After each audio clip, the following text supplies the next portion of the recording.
Errei, Boulos! Parabéns, Boulos. Tá sem som, sem som. Sem som. Sem som. Não, Agora sim. Não vai. Não tá rolando. Sai e entra de novo, que às vezes, né, é aquela infalível, né? Desliga e liga. Aí vai. O Boulos ganhou do Bananinha. Da Zambelli. O Bananinha, perdeu 1 milhão de votos. Né? Virou banana nanica. Não, nanica é grande, né? Banana maçã. Banana ouro.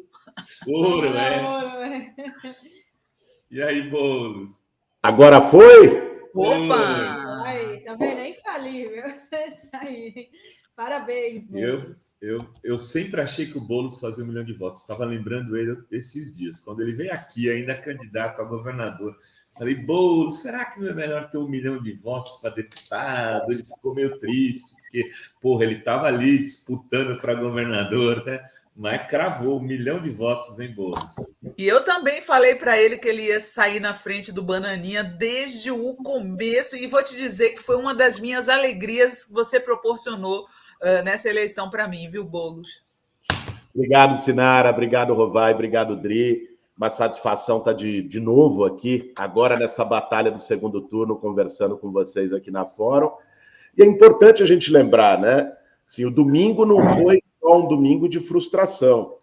É lógico que a gente gostaria de ter resolvido a fatura no primeiro turno, não resolvemos, vamos agora para essa batalha até 30 de outubro, gostaríamos também que o Haddad tivesse tido uma votação à frente do Tarcísio em São Paulo, como indicavam as pesquisas, mas tem tempo e tem condições também de eleger o Haddad, mas é importante dizer que nós tivemos também notícias importantes, a gente à frente do Bananinha com mais de 1 milhão de votos, 2 indígenas eleitas para o Congresso Nacional, a Sônia Guajajara e a Célia Chacriabá, a Érica Hilton, mulher negra trans, eleita para o Congresso. Ou seja, temos também bons presságios que apontam a vitória que nós vamos ter daqui a 25 dias. Muito bom. E você falou da questão do Haddad, né? A vitória do Haddad. Eu queria, então, começar por aí. O que você acha que significou esse apoio do Rodrigo Garcia ao Bolsonaro? Olha, Adri, o Rodrigo Garcia, de uma maneira lamentável, vergonhosa, quis reeditar o Bolsodória. Né? Nós vimos aquela cena ridícula do Bolsodória em 2018, mesmo depois de 4 anos do pior governo da nossa história, com uma ameaça democrática visível para todos os brasileiros, o Rodrigo Garcia foi com Bolsonaro e foi com Tarcísio. Mas nós precisamos pontuar o seguinte, o fato do Rodrigo Garcia fazer esse gesto não significa que o eleitorado do Rodrigo Garcia fará esse gesto. Aliás, ele não conseguiu nem coesionar a turma dele, nem o PSDB. Estava falando disso agora antes de você entrar, Boulos. Desculpa fazer um parênteses, mas eu dizia, fazer uma metáfora. O tabuleiro de xadrez não tem só o rei. Tem a rainha, tem as torres, tem os bispos, né, tem os peões. E no caso do Rodrigo, ele saiu, fez uma opção isolada, mas você tem os secretários, você tem o PSDB, você tem uma estrutura de 20 e 30 anos de cargos comissionados no estado inteiro, gente que olhou isso e não se reconhece e que pode vir a ter medo do Tarcísio entrar e transformar coisas que eles construíram e que a gente sabe que eles fizeram muita coisa errada, mas fizeram coisas boas em alguns lugares. O Instituto Butantan funciona, a USP é uma universidade de excelência, a Unicamp, a Unesp, entendeu? Tem lugares, tem equipamentos culturais que as pessoas que estão à frente vão falar, vão entregar para os negacionistas. Esse pessoal, esses peões, esses bispos, precisam ser disputados ali, 1 a 1, a meu ver, Boulos. Olha, a começar, Rovai, pela declaração agora há pouco do Fernando Henrique em apoio ao Lula. quem é mais representativo do tucanato de São Paulo, Fernando Henrique ou Rodrigo Garcia? O próprio José Serra, embora contraditoriamente declarou ao Tarcísio, mas declarou apoio ao Lula. Ou seja, é importante a gente também entender que a votação do Tarcísio e a votação do Bolsonaro em São Paulo significou visivelmente uma antecipação do voto útil da direita. Aquele voto que era do Rodrigo, mas mais tendente para o bolsonarismo, quando eles viram que o Rodrigo estava fora do jogo, eles já migraram no primeiro turno para o Tarcísio e para o Bolsonaro.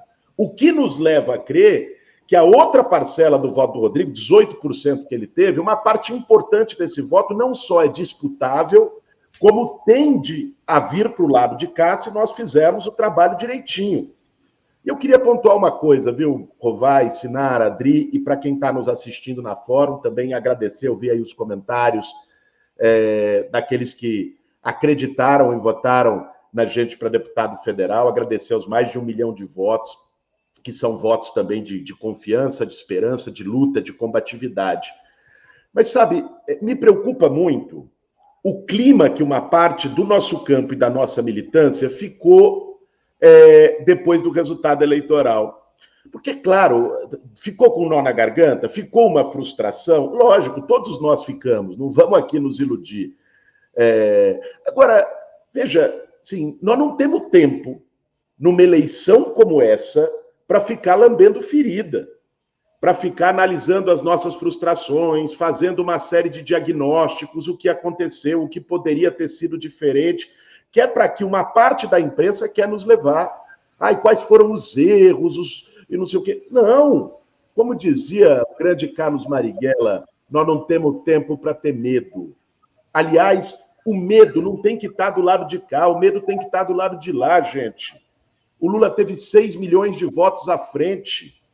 Veja, no primeiro turno de 2018, o Bolsonaro teve 20 milhões de votos à frente do Haddad. Desta vez, o Lula teve 6 milhões de votos à frente do Bolsonaro. Nós temos que cumprir... Com a máquina, né? E com a máquina na mão, para a reeleição, fazendo uma tentativa de compra de voto vergonhosa do eleitorado. Então, veja... nós temos que entender que nesses próximos 25 dias nós temos um desafio que é histórico, é geracional, revela o futuro democrático do Brasil, que é o seguinte: nós temos que virar voto de eleitores do Ciro, da Simone Tebet, né? Nós temos que convencer eleitores que se abstiveram no segundo turno. Nós tivemos uma das maiores taxas de abstenção das eleições a irem votar, que se abstiveram no primeiro turno, a irem votar no segundo turno, e combater as fake news com muita mobilização. Tudo que o bolsonarismo quer é que a gente fique num clima de velório, né, lambendo ferida, com medo, intimidado. Quem tem medo é ele. Esse cara vai perder a eleição e vai para a cadeia, gente. Então, assim, nós temos que botar o bloco na rua o quanto antes. Hoje, inclusive, Rovai, nós vamos fazer aqui em São Paulo, para quem é de São Paulo, está mais que convidado, um evento na Praça Roosevelt, com a militância, com ativistas, para assim, falar, gente, sair dali para pensar a mobilização, pensar qual é a tarefa de cada um.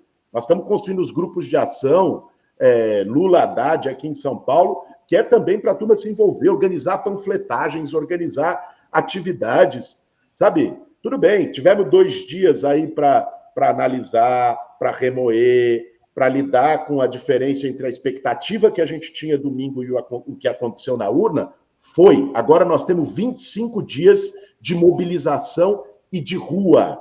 Não podemos mais perder tempo, né, fazendo diagnósticos de erros e acertos, porque isso é cair no jogo do Bolsonaro que nos paralisa. Boulos, eu fico pensando aqui, qual é a tua expectativa para o Congresso, para entrar lá no Congresso? Você vai levar um lote de omeprazol para aguentar discutir com o Ricardo Salles como é o nome dele? Bananinha, essa galera lá, como você está preparando o seu espírito? Nicolas de Minas Gerais. Ele já tem o primeiro projeto de lei que ele vai apresentar escrito, Sinara, não sei se você sabe. Sobre a Qual gravata. Não é da gravata? Eu brinquei lá no Roda Viva isso, falei, pô, mas você já está preparando a gravata? Porque eu detesto gravata. Eu detesto gravata. É uma coisa. Primeiro, porque eu acho que tem um simbolismo na gravata. Também. Né? Dos homens engravatados e não sei o quê. Eu acho um simbolismo meio aristocrático, elitista. Detesto gravata. Acho um absurdo a obrigatoriedade da gravata no Congresso Nacional, numa casa que deveria ser do povo. De calor, né? Então, assim, eu vou criar uma confusão lá em relação à gravata. Talvez no fim, por causa de regimento, tanta briga que a gente vai ter que travar, que talvez não seja essa a que eu vá arrumar mais encrenca. Mas isso que você falou, Sinara, veja, de fato, houve a eleição de setores bolsonaristas, como houve em 2018.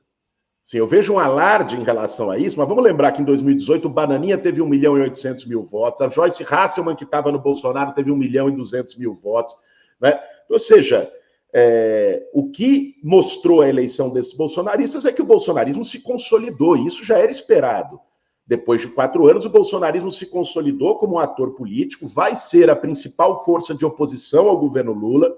O bolsonarismo tragou a direita tradicional brasileira, que ajudou a criá-lo, vale dizer, né? Reduziu muito o espaço da direita tradicional. Nós vamos ter a esquerda, nós vamos ter o centrão, nós vamos ter uma parte ainda do centro político, ou do centro liberal, e nós vamos ter o bolsonarismo. Né? Nós vamos travar esses embates no Congresso. Né? Assim, claro, pode precisar de uma dose de omeprazol, de uma dose de cachaçinha para relaxar? Pode. Né? Mas, porra, na nossa luta a gente já enfrentou tanta coisa que não é Bananinha, Ricardo Salles, Zambelli e companhia. Aquele outro lá da cultura, né? Mário Frias, gente. Como é que alguém foi capaz de eleger um porcaria? Um bananão desse, né? Nem bom ator ele era, gente. Pelo amor de Deus, canastrão. Agora, você vê que como esse eleitorado deles é racista, né, também. Porque elegeram Mário Frias e deram uma votação minúscula para o presidente lá da Fundação Palmares, o Sérgio Camargo, que ficava aí desesperado, fazendo ataques daqui e dali. Eu achei até que ele seria um ícone, mas olha, acho que ele teve 15, 20 mil votos. Uma coisa assim, bizarra, né? Mas sabe, Rovai, eu também acho, se tudo bem, eles tiveram a eleição do lado de lá, a gente está olhando muito para o copo meio vazio. Sim. Vamos olhar para o copo meio cheio, porra. Sabe? Érica Rio com Duda Salaberti, você, sabe, bicho? Sônia Guajajara, Célia Mulheres Sacriabá, negras. Mulheres negras eram 4, agora são 8. 8. De esquerda, estou falando, hein? De esquerda. Claro, assim, olha, assim, Talíria foi uma das mais votadas no Rio de Janeiro, pastor Henrique Vieira, um pastor negro de esquerda eleito no Rio de Janeiro. Ou seja, você tem Tarcísio, Chico Alencar voltando para o Congresso. Você tem também do lado de cá, a bancada do PT Juliana do PT, ela é Cardoso, indígena. Ela também é descendente de índios. Da né? periferia. É uma guerreira lá na Zona Leste, uma parceira de muitas lutas. Então, veja, gente, vai ter batalha, mas vai ter batalha não com Bolsonaro presidente, vai ter batalha com Lula presidente. Né? Então, assim, as condições dessa batalha vão ser diferentes da batalha que nós tivemos nos últimos 4 anos no Congresso. Agora, o foco, quero reiterar isso aqui, é a gente pensar para frente, nesses próximos 25 dias. Né? Nós precisamos nos organizar mais, dar respostas mais rápidas, organizar o nosso time, né? Sair da frustração e da análise de por que não ganhamos no primeiro turno e ir para cima. Agora, Boulos, o que você acha que aconteceu com essa história das pesquisas? Porque, de fato, o Bolsonaro ele teve uma votação maior do que as pesquisas indicavam, né? O Lula o resultado foi coerente, mas o Bolsonaro aumentou. Você acha que teve um movimento na reta final? Tem, por exemplo, o nosso membro aqui dizendo cresceu por causa das campanhas nas igrejas. O que você acha que aconteceu? É um erro das pesquisas? Houve um movimento da reta final? Essa questão das fake news nas igrejas está pegando muito forte? O que aconteceu? Eu acho que teve duas coisas que levaram à diferença entre o resultado da pesquisa e o resultado das urnas. Primeira, o aumento da abstenção. Nós não podemos ignorar isso, gente. A abstenção foi altíssima e foi muito maior nos setores populares, que deram um caminhão de votos para o Lula. Então, se a abstenção foi histórica, acho que a maior desde 1998. Mas foi praticamente igual a de 2018, Boulos. Desculpa fazer esse parênteses. Foi 20,3 em 18, 20,8 agora. Sabe o que está acontecendo aqui? Assim, vou fazer uma análise rápida. A população está envelhecendo. Muita gente não tem condição de votar. Muita gente doente. Que eu vejo para a minha família aqui. Tem pessoas que não têm condição de votar por questões psiquiátricas, doença, mobilidade, e tem um eleitorado que não vota mesmo já faz 7, 8 eleições. Se diminuir, ela diminui 1%. Não, vai. Deixa eu te dizer uma coisa. Eu fui no domingo em 3 colégios eleitorais. Fui votar com a Natália, minha companheira, aqui no Campo Limpo. Fui votar na PUC, que é onde eu voto. E fui acompanhar a Ediane Maria, que, aliás, foi uma outra grande surpresa dessa eleição. Teve 175 mil votos para deputada estadual em São Paulo. A primeira empregada doméstica a ocupar um cargo na Assembleia Legislativa, militando do MTST. Fui acompanhá-la para votar em Santo André. O tamanho das filas, eu nunca vi em votação. Teve um problema do TSE que vai precisar ser corrigido. E eu presenciei gente que quando chegou na porta do colégio eleitoral, no colégio de Santo André, por exemplo, a fila estava bem para fora da escola. Eu vi, gente, eu estava na fila com a Ediane acompanhando, que pegou, olhou e voltou para trás e foi embora, né? Numa região da periferia de Santo André. Então, eu acho que a abstenção nos setores populares, nós precisamos depois conferir esse dado, mas a impressão que eu tenho, ela foi significativamente maior. Agora, esse não é o único fator, você tem toda a razão. Isso sozinho não explica. Eu acho que essa é uma parte da explicação. A outra parte foi uma antecipação do voto útil de direita para o Bolsonaro no interior de São Paulo e no Rio de Janeiro. Tá?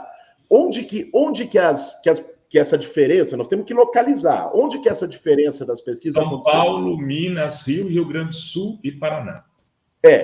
Assim, essa região, mas sobretudo pelo tamanho do eleitorado em São Paulo e no Rio, porque em Minas não diferenciou tanto, o Lula ganhou em Minas. Não, ganhou, mas a vantagem que ele tinha era de 15 e ficou em 5.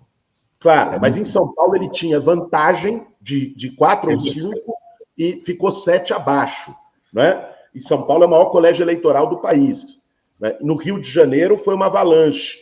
O que eu acho que teve aí? Uma antecipação de voto útil, que também prejudicou muito a Haddad aqui em São Paulo, né? Esse pessoal falou, poderia ir numa terceira via, qualquer coisa, foi de Bolsonaro, né? Então, isso também não deixa de ser algo promissor para a nossa análise de segundo turno, porque se uma parte deste voto da terceira via, o que é a terceira via? Os eleitores do Ciro e da Tebet. São pessoas que não gostam nem do Bolsonaro nem do Lula, certo? Só que algumas dessas pessoas preferem o Bolsonaro do que o Lula e outra dessas pessoas preferem o Lula do que o Bolsonaro. Uma parte importante daquelas que preferem o Bolsonaro do que o Lula já se anteciparam e votaram no Bolsonaro no primeiro turno, né? Isso ajuda a explicar, inclusive, a redução da própria votação do Ciro em relação às pesquisas. Uma outra parte que prefere o Lula do que o Bolsonaro vai se expressar agora no segundo turno, né? E o Bolsonaro precisaria, para poder equilibrar a eleição do segundo turno, o Bolsonaro precisaria ter mais de 60% dos votos da Tebet e do Ciro. Isso é muito improvável de acontecer. Eu não estou falando isso aqui nem por um otimismo ingênuo e nem no sentido de nos deixar tranquilos e pacatos, porque nós não temos que estar tranquilos e pacatos, nós temos que estar mobilizados neste momento. Mas também o desespero é o pior conselheiro. Nós não podemos entrar em análises desesperadoras, porque da mesma forma que o já ganhou atrapalha, o já perdeu atrapalha mais ainda. E a paranoia, né? A paranoia também. Eu queria fazer uma pergunta para o Boulos. Você quer falar, Rovai? Eu só queria falar que eu vou mandar um texto para ele, onde eu falo boa parte do que você disse aqui. Está publicado no blog. Eu termino dizendo isso. Se o excesso de otimismo é um problema, o de pessimismo, então, nem se fale. E eu fiz as contas estado por estado, sabe, Boulos? Por exemplo, eu vou te dar um número aqui.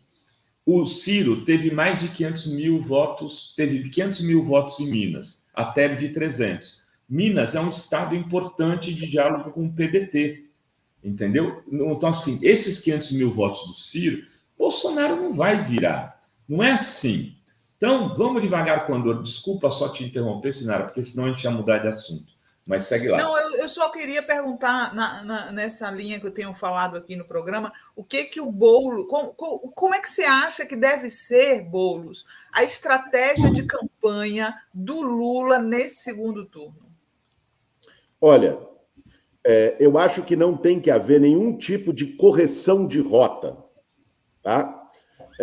E vou te dizer por quê. Porque eu estou vendo, desde domingo à noite, uma pressão violenta de alguns setores do jornalismo brasileiro, de formadores de opinião e de uma parte do empresariado, dizendo o seguinte: Lula, para você ganhar no segundo turno, você tem que indicar o Meirelles, ministro da Fazenda, você tem que se comprometer com o teto de gastos, você tem que se comprometer com a agenda do Paulo Guedes. Sabe? Se comprometer com a agenda do Paulo Guedes, essa é a agenda do Bolsonaro. Nós somos oposição ao Bolsonaro. Então, isso gera uma ideia de que para o Lula ganhar, ele tem que fazer todos os gestos, entregar os anéis, entregar os dedos, e eu não acho que é por aí. Eu acho que a campanha do Lula agora tem que se focar, primeiro, de um lado, em ampliar a unidade através dos setores comprometidos com a democracia. O FHC declarou apoio ao Lula não porque acha que o Lula vai fazer um governo liberal. A FHC declarou apoio ao Lula, acho que por um comprometimento democrático. Aliás, foi essa a declaração dele, né? Assim como várias outras figuras. Então, nós temos que ampliar para essas figuras, né? Em segundo lugar, nós temos que construir um diálogo direto, de vira-voto, que é na rede, que é na rua, que é o próprio Lula falando, com os eleitores do Ciro e da Simone Tebet, né, sobre a importância de mesmo as pessoas que não acreditam que o Lula é a melhor opção, de derrotar o Bolsonaro agora e do que isso significa para o Brasil. Terceiro, nós temos que, sobretudo nas periferias urbanas do Brasil, fazer uma grande campanha contra a abstenção para que as pessoas votem. Isso é muito importante. Quarto, nós temos que ter um esquema rápido e eficiente de combate às fake news, que já começaram violentíssimas nesse início do segundo turno. Eu acho que, sim, não temos que inventar a roda, né? Vamos refazer a campanha, reavaliar tudo. Não, eu acho que nós temos que fazer esses ajustes que são com os públicos que nós precisamos dialogar para ganhar o segundo turno. O Boulos, sabe que eu acho que tem muita gente... A gente localizou as fake news agora no começo do segundo turno, mas elas começaram no final do primeiro. Essas fake news porrada e bomba aí, tiro no... Elas já começaram a ser espalhadas na sexta e sábado. Elas podem, inclusive, ter garantido essa mudança para o voto útil da Simone e do Ciro, em algum contexto, para o Bolsonaro.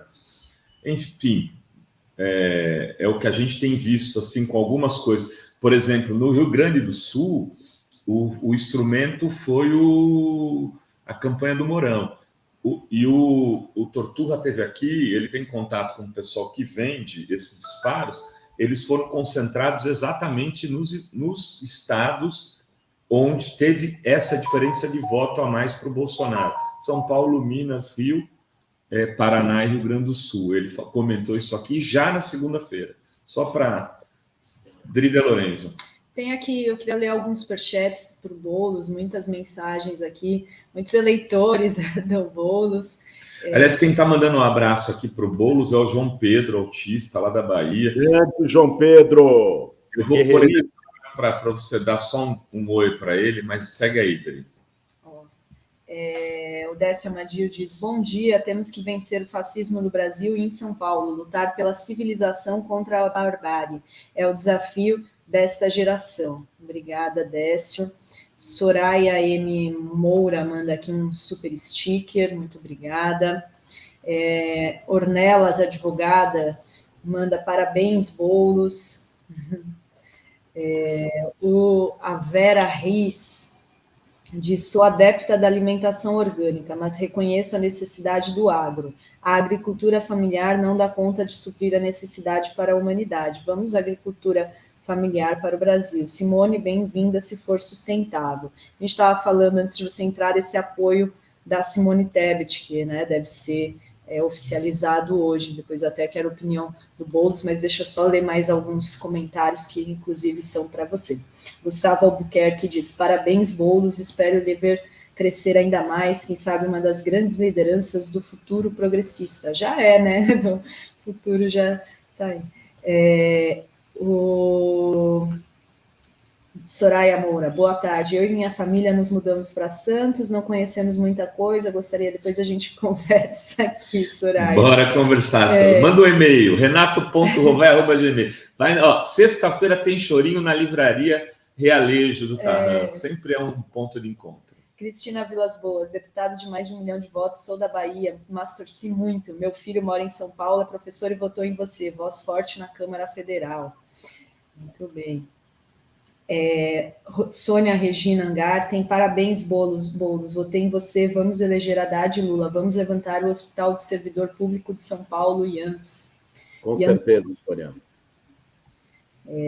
Deixa eu ver aqui, mais tem Rodrigo Vaz. Tenho muito receio desse Sudeste com os governadores e suas máquinas. Vocês acham que muda muito? Tenho receio quanto a esse apoio. Deixa eu falar sobre isso, Dri, só antes de você seguir para o próximo. Sabe, tem um alarde hoje do apoio do Zema e do Cláudio Castro a Bolsonaro. Gente, o Zema e o Cláudio Castro já estavam com o Bolsonaro. Exato, eu falei isso também, Boulos. É a mesma coisa de você falar, lançar uma manchete dizendo Boulos e Haddad apoiam Lula.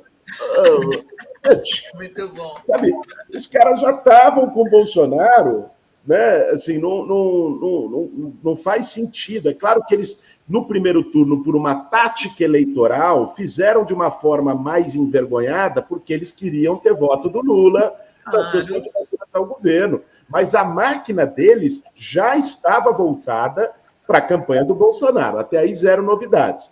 O Rodrigo Garcia, aí sim, não estava com o Bolsonaro, estava com a Simone Tebet, pelo menos formalmente, e declarou agora apoio ao Bolsonaro. Agora, isso pode ter um impacto em alguns prefeitos do interior de São Paulo? Pode ter um impacto. Não podemos também minimizar, né? Mas, ao mesmo tempo, nós temos que fazer um contraponto de que o Rodrigo ficou aparentemente isolado dentro do PSDB e mesmo do PSDB de São Paulo, né? O Rodrigo Maia, que era secretário dele, foi embora, pediu demissão hoje. O FHC fez a declaração em sentido contrário a dele. O Serra fez declaração em sentido contrário a dele. Então, veja, eu acho que tem uma disputa no interior para fazer também, que é relevante para reduzir a margem. Porque aqui na capital e na região metropolitana, o Haddad ganhou e o Lula ganhou, né? Nós tivemos a derrota no interior e temos que trabalhar para reduzir a margem. Aí o Geraldo Alckmin vai ter uma importância, porque foi governador do estado com muita força no interior. O próprio Márcio França, mesmo não tendo ganho para o Senado, vai ter uma importância. Então, eu acho que nós temos que trabalhar nisso. Uma ideia, Boulos. Empreste o Celtinha para o Alckmin e fala: você vai ficar só no interior, amigão. Entendeu? Bicho, só no interior. O João Pedro quer te dar um abraço antes de você sair. Eu trouxe meu amigo João Pedro. Até porque ele está na Bahia, né, João Pedro? E aí foi 3,5 milhões de votos. Né? Foi quase. Foi quase. Aqui na Bahia, Jerônimo quase ganhou o primeiro turno, quase ganhou. Faltava só um pouco, só faltava. E foi maravilhoso. E eu te amo, tá, meu amigo Guilherme Boulos? Estou muito feliz por você. Eu te amo, meu irmão. Você é foda. Você é um desenhista de primeira. E uma figura humana linda também, né? Você é um lutador e é muito, muito orgulho, viu? Já ter sido desenhado por você. né? Para mim é um orgulho tremendo e espero que você continue firme e forte aí junto com a gente. Vou continuar assim, eu tô sempre junto com vocês na luta. Eu que nesse tempo de pandemia aprendi muita coisa sobre política, como eu sempre falo. Me arrependi de ter acreditado naquela farsa chata, de ter falado com alguns desses bolsões imbecis, e eu estou junto com vocês na luta por um Brasil melhor hoje, muito feliz eu. E eu estou feliz por você, meu amigo Guilherme Boulos, por você ter ganhado para deputado federal em São Paulo, mais votado. Estou muito feliz por você. Estamos juntos, tá, meu querido? Em breve vou te ver. Em breve vou te ver. Um beijão, meu amigo. Sorte Beijo, aí. João. Bora pra Beijos, cima. amores. O Boulos tem outros compromissos, eu sou pontual. Apesar que eu podia dar uma enrolada nele aqui, só- porque assim, agora é dia de comemorar com os próximos, Boulos. A gente tem que ficar com os nossos. Mas diga lá, quem tem a última pergunta? Eu não tenho aqui, estão pedindo para repetir o horário da Roosevelt, né? Ah, boa. Bora, pessoal, São Paulo. Vamos hoje lá na Roosevelt. Eu tenho uma proposta aqui, porque eu conversei ontem com algumas pessoas, Boulos, vou te repassar. Eu acho que era o momento do Haddad chamar encontros regionais em todo o estado de São Paulo, com a sociedade civil, assim como você está fazendo. Eu dividiria o estado em 10, 12, 8, não sei quantas regiões, sabe? Um na Baixada Santista, um no Vale do Paraíba, como no espírito do Fórum Social Mundial. Traria os sindicatos, o movimento social e organizaria na planilha onde vai ser que a gente vai disputar o voto. Chegava nesse encontro mostrando naquela região exatamente onde está o voto disputável para virar eleição e colocaria esse pessoal para tirar férias, para parar tudo que está fazendo e ir para a luta para impedir que os milicianos assumam o estado de São Paulo. Porque é disso que se trata, é entregar o governo do estado de São Paulo para as milícias. Para as milícias. Desculpa o desabafo, Boulos. Eu vou escrever um texto falando disso, mas já estou antecipando. Não, mas você está certo, Rovai. Eu acho que vai acontecer isso, tá? Eu falei com o Haddad ontem, ficamos de bater um papo amanhã também, me coloquei totalmente à disposição para ajudar na campanha. Devo, inclusive, rodar o interior também nas próximas semanas para ajudar nesse processo de virar-voto, de engajamento, de mobilização da nossa militância. E eu tenho certeza que o Haddad o fará também nesse processo. Para quem perguntou sobre a Praça Roosevelt, Dri, vai ser hoje às 19 horas. Nós vamos fazer um evento de mobilização, não é debate acadêmico, vamos discutir grandes ideias, não. É um evento para a gente falar do que fazer. Vou estar eu, vai estar a Sônia Guajajara, vai estar a Érica Hilton, vai estar a Ediane Maria, vai estar a bancada feminista. Nós juntamos uma parte do nosso time aqui para falar, vamos, quem votou na gente para deputado e quem não votou nenhum de nós para deputado também, porque a batalha agora é essa, mas falar, tudo bem, ganhamos, tivemos uma batalha que foi chegar no Congresso, agora a batalha é eleger Lula e Haddad aqui em São Paulo e organizar como que nós vamos fazer isso nos próximos dias. É isso aí. Simbora, né, Boulos? Então, eu queria agradecer muito. Boulos. Bora, quando vier descer da serra com o Celtinha, avisa aqui a gente. Obrigada, viu? Obrigado, parabéns por ganhar do Bananinha. Oh, meu Deus. Você profetizou, Sinara, você profetizou. Agradecer a você, ao Rovai, a Adri, agradecer a Fórum por ter sempre aberto esse espaço. E eu acho que isso é muito importante. Esses são os nossos meios, eles organizaram do lado de lá, né, a blogosfera deles, eles organizaram do lado de lá os canais de YouTube deles, os influenciadores deles. Nós precisamos organizar e valorizar os nossos. Então, tenho o maior respeito pelo trabalho que vocês fazem e vamos estar junto aí, né, nessa batalha do segundo turno. E valeu, gente, vocês que estão em casa, vocês que estão assistindo aí, vamos que vamos. É luta, é briga, é ir para a rua e é virar voto. Valeu. É isso aí. Obrigada, Boulos. Até a próxima.